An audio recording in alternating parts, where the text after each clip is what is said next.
Bonjour à tous, avant de commencer, je vous invite à nous suivre sur YouMaker. Sur cette plateforme, nous n'avons pas de restrictions liées à la censure et nous pouvons diffuser nos contenus en toute sécurité. Si vous souhaitez accéder à l'intégralité des informations de notre chaîne, on se donne rendez-vous sur cette plateforme.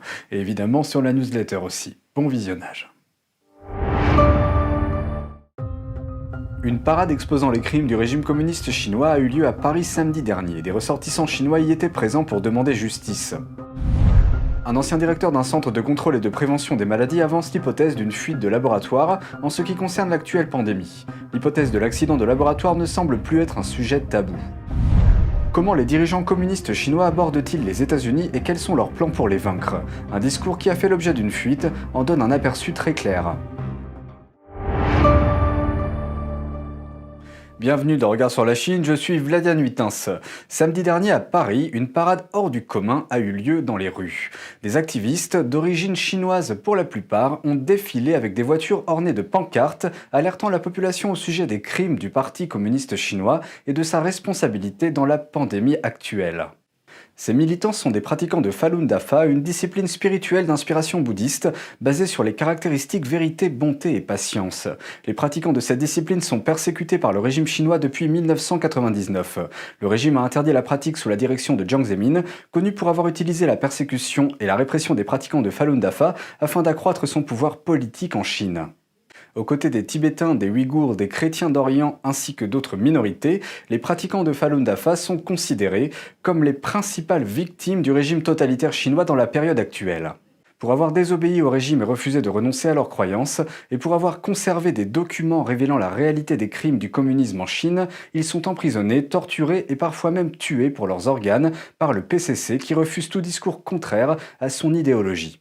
Sur les pancartes, on pouvait lire des messages comme « Stop au prélèvement forcé d'organes à vif en Chine »,« Éloignez-vous du PCC »,« Éloignez-vous du virus »,« Le Parti communiste chinois met le monde entier en danger » et « Falun Dafa est bon, vérité, bonté, patience ». La parade est partie du Champ de Mars vers 13h30, traversant les Champs-Élysées jusqu'à la place de la Concorde. Les pratiquants ont fait signer des pétitions pour mettre fin au Parti communiste chinois aux passants sur la place, puis ont repris leur route pour terminer leur parcours au niveau du Louvre vers 17h. Un ancien directeur de centre de contrôle et de prévention des maladies basé aux États-Unis affirme qu'il est possible que le virus du PCC ait fui d'un laboratoire en Chine. Un ancien enquêteur du département d'État américain est d'accord avec lui. La thèse d'une fuite de laboratoire est de plus en plus présente en ce qui concerne la pandémie actuelle. Un ancien responsable s'est exprimé à ce sujet. I am of the point of view that I still think the most likely etiology of this pathogen in Wuhan was from a laboratory, escaped.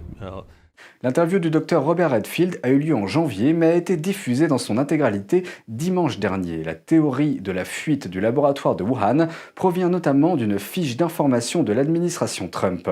Elle allègue que l'armée chinoise a ordonné aux scientifiques d'expérimenter des virus qui étaient génétiquement similaires à 96% au virus actuel. Et des infections accidentelles résultant de ces expériences sur les virus auraient conduit à l'épidémie. L'ancien enquêteur principal du département d'État américain sur le virus est d'accord avec Redfield et la fiche d'information en question. Dimanche dernier, David Asher a déclaré à The Mail que la fuite d'un laboratoire n'est pas certaine à 100%, mais elle semble à ce stade être la seule source d'origine logique. Il précise que 3 scientifiques seraient tombés malades avec des symptômes de type Covid dans le laboratoire de Wuhan. Redfield affirme également que le virus pourrait avoir déjà commencé à se propager entre septembre et octobre 2019, c'est-à-dire avant le premier cas officiel signalé en Chine. Une étude récente de l'Association américaine pour l'avancement des sciences confirme aussi en partie la chronologie de Redfield. Ces résultats situent la propagation entre la mi-octobre et novembre 2019. L'actuelle directrice du centre de contrôle affirme qu'elle n'a pas d'inclinaison particulière, ni pour la théorie de l'origine naturelle, ni pour celle de la fuite en laboratoire. En pleine escalade des tensions entre la Chine et les États-Unis, un discours prononcé il y a 5 ans devient viral. Dans ce discours, un initié du Parti communiste chinois révèle comment le régime prévoit de mettre les États-Unis hors d'état de nuire, afin que le communisme se répande dans le monde entier. Le plan est détaillé et va de la manipulation des élections américaines à une infiltration plus profonde, en passant par le soutien à des adversaires des États-Unis. Et tout cela discrètement et sous couverture. Ce discours fait l'effet d'une bombe sur Internet. Jusqu'à présent, la vidéo originale n'a pas été trouvée, mais la transcription circule largement en ligne. Le discours original a été prononcé par un célèbre expert chinois, Qin Sanrong. Il est connu pour son expertise sur les questions américaines. Il jouit également d'une position élevée dans l'une des meilleures universités de Chine. De nombreux experts chinois affirment que le discours de Qin est crédible. Ses principaux points évoqués correspondent aux actions du régime chinois au cours des dernières décennies.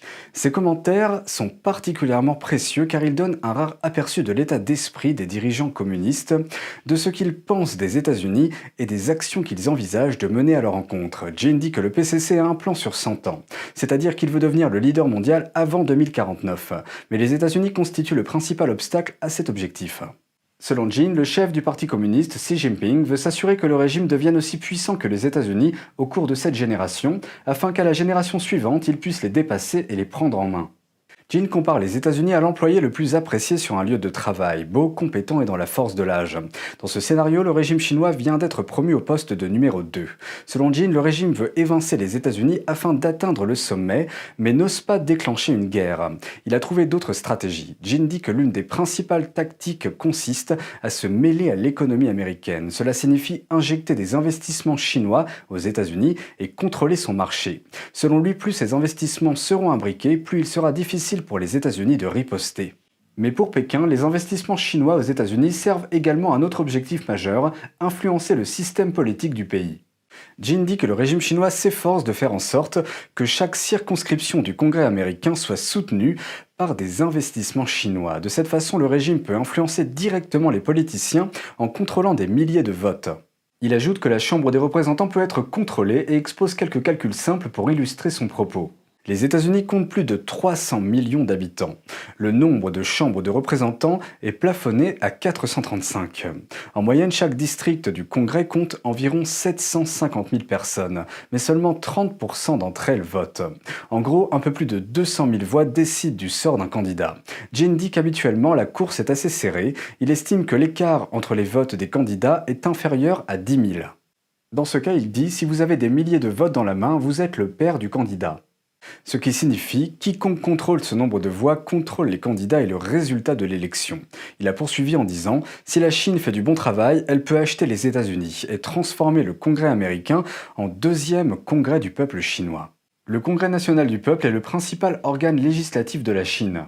Jim note que le régime a également d'autres tours dans son sac, en dehors de la manipulation des élections, comme le fait d'entretenir et soutenir des ennemis dans l'arrière-cour de l'Amérique.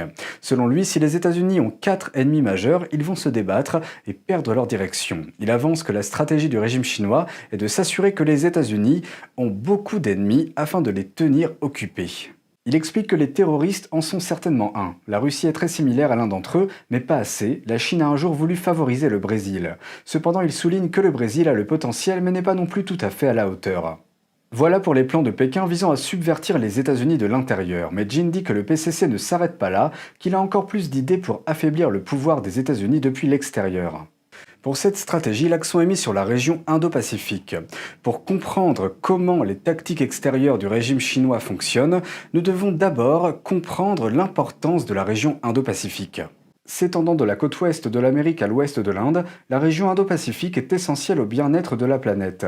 Elle abrite plus de la moitié de la population mondiale et représente plus de 60% du PIB mondial. Les 3 plus grandes économies du monde y sont également impliquées, les États-Unis, la Chine et le Japon. Ces pays peuvent prospérer car l'ordre mondial actuel maintient la région libre et ouverte.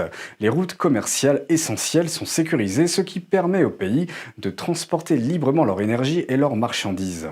Les États-Unis font office de force de police et veillent à cet ordre. La position de l'Amérique en tant que leader mondial se manifeste dans ce pouvoir. Seuls les États-Unis peuvent projeter leurs forces dans presque toutes les régions du monde. Et dans le cas de la région Indo-Pacifique, les États-Unis peuvent le faire en grande partie grâce à de solides alliances et une puissante armée. Ce sont les 2 cibles de Pékin. Pour le régime communiste chinois, la mer de Chine méridionale est un bon point de départ. Cette région stratégique se situe entre la Chine, le Vietnam, Taïwan et les Philippines. Le plan de Pékin consiste à y construire et à étendre des îles artificielles qui seront transformées en bases militaires. Cette extension donne aux militaires chinois un accès plus large, conçu pour les aider à prendre progressivement le contrôle de la zone. La mer de Chine méridionale a la forme d'une pyramide inversée, avec les îles Paracels à l'ouest, les Spratlys au sud et le récif de Scarborough à l'est. Le discours original de Qin date de 2016 et à l'époque il affirmait que le régime avait déjà pris le contrôle de l'Ouest et du Sud. La Chine n'a pas militarisé le récif de Scarborough à l'est, mais elle s'était déjà emparée de la zone en 2012.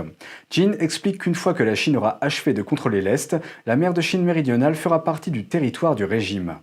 Le contrôle de cette zone donnerait à la Chine la capacité d'étouffer à tout moment l'une des plus importantes routes au monde pour l'énergie et le commerce.